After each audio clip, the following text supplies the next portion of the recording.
The Best Way to Learn Scales, Part 3. And by the way, if you want to start at the beginning of this series, click here.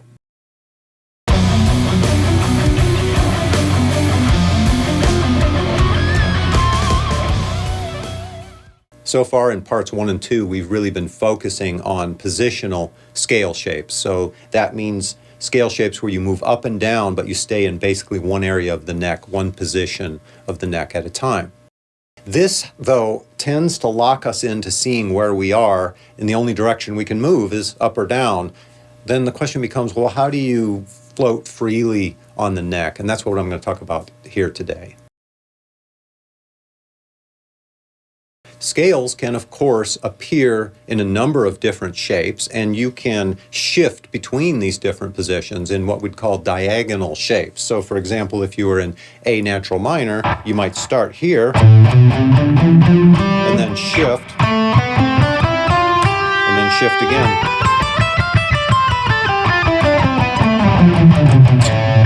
That would be a diagonal shape that would cut across some of the other shapes. Now, this is where things get a little bit confusing for a lot of people because they start thinking, well, wait a minute, there are so many shapes to begin with, even positional shapes, and now there are so many diagonal shapes, like, well, which one should I use? Where should I shift? You know, is there a preference? Which finger should I shift with, and this sort of thing. So let's get that sorted out. Now, I don't have anything against diagonal shapes. You can go ahead and learn a couple of diagonal shapes, and they might be your go-to methods, you know, first, as far as transitioning between the different positional areas. So you might think of them as becoming your preferred routes, like highways, you know. This is something that you're very familiar with, and so you can travel quickly through that particular diagonal shape. But I'm not really a fan of trying to cover the whole fretboard with a bunch of diagonal shapes, because really what you want is the freedom to be able to see what's above and below you at any time and shift to it on a dime at any time, not having to know a specific scale shape, but rather just knowing where you are in the positional shape, where up and down is, where the next higher note, the next lower note, and knowing that both for the positional shape as well as for each direction. It's for that reason that my primary suggestion is that we approach the horizontal movement on the neck directly using string pairs. Because once you understand the positional shapes, and then you also can move string pairs, you basically have the ability at any point in any position to see what's above and below you, to know what's above and below you, and to shift into it at will. So that's actually a better way, I think, than dealing with specific diagonal shapes. Although I'm not going to say don't bother learning a few. It's a good starting point to learn maybe a couple diagonal shapes. So, you know, maybe you take your pentatonic, and you come down into box 5, and then up into box 1, and then slide into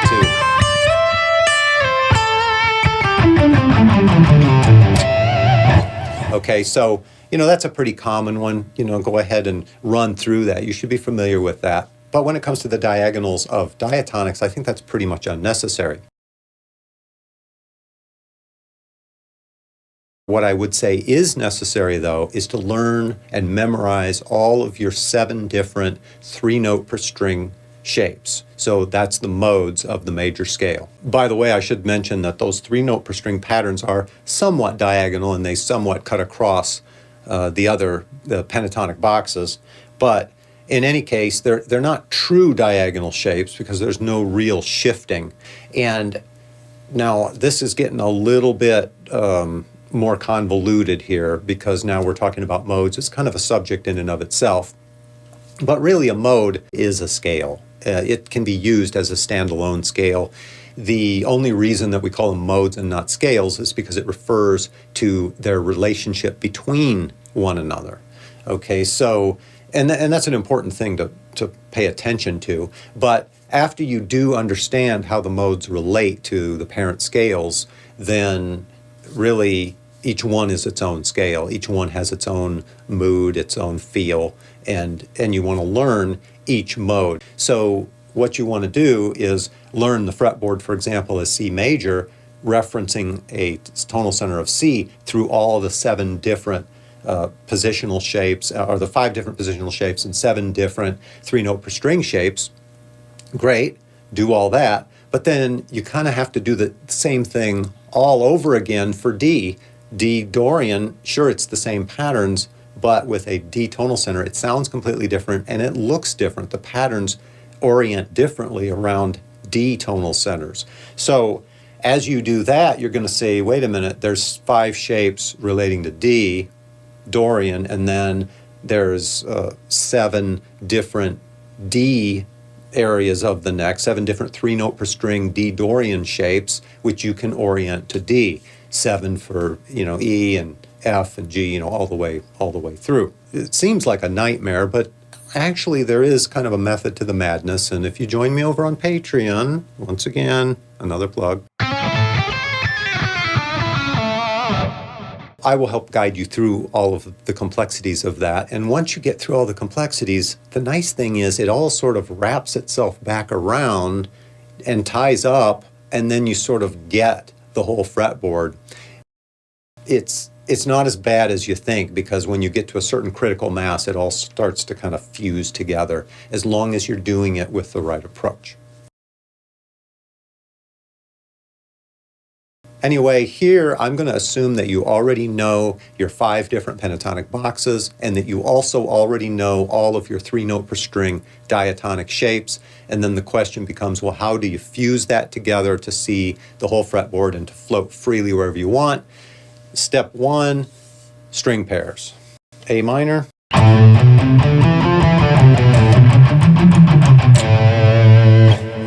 And then I'm going to shift up to the next notes, also in A minor. Just like that. And then here. And then up again. And then again. Up to F. And then G. And then back to A minor.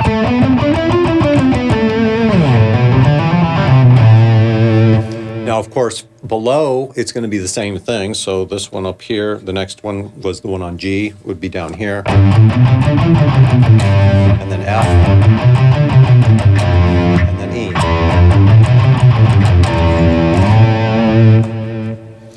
So that's the first string pair. Do the same thing on the next string pair. Up.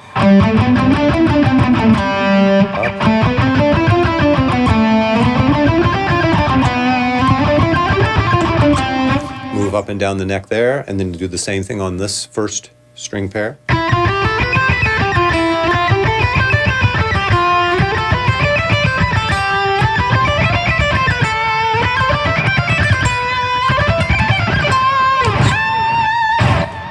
I just played through, the pattern up and down, but I mean, you could make up other patterns,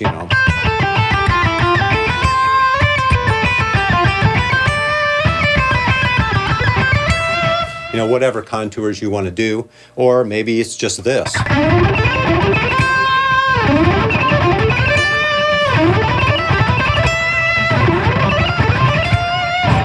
can do whatever specific patterns you want, but practice moving up and down the neck this way. And of course, you'll want to be doing that, in different keys, and also obviously doing it around certain tonal centers. So, you might establish your tonal center first and then play it so that you're hearing it. This one in particular, I was thinking A minor. So, you want to establish your A.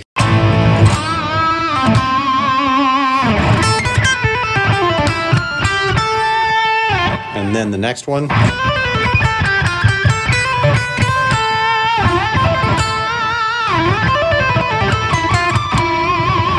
So as I'm going now, I'm starting to bridge out a little bit from those patterns, but I'm kind of going back to something I showed you in part 2. I'm starting to kind of use them to embellish around the tonal center. So as you move through those, I'm starting to get used to not only what's above and below, but also adding in a little bit of the positional shapes, like what's on the next string.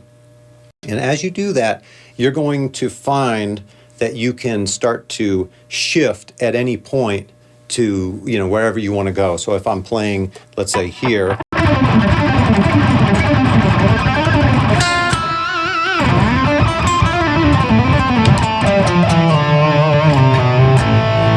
I can shift up into this 3-note per string, or down, or move it around, and then I'm on a different string, and I could go in any direction that I want then.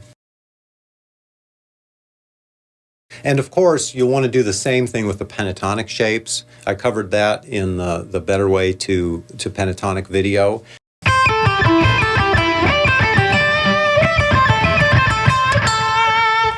But of course, again, you know, because you also know your boxes, you know, once you get up, let's say, to this box 3, you know, instead of continuing to go in that direction, once you know what's in that direction, you know, you might just follow your ear and go down here.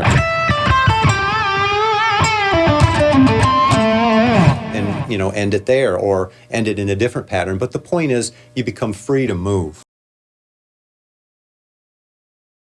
In order to improvise creatively, you want to connect your ear to the fretboard, and you want to be able to see on the fretboard what all your options are. You want to be able to see what's above and below wherever you are. It's only when you see more options that those options become available. As long as you feel straitjacketed and locked into seeing, you know, only a certain thing, then that's all that's going to occur to you to play. This happens when people learn note-for-note guitar solos a lot. It's great for playing that solo, and there's a role for that. There's a value in that.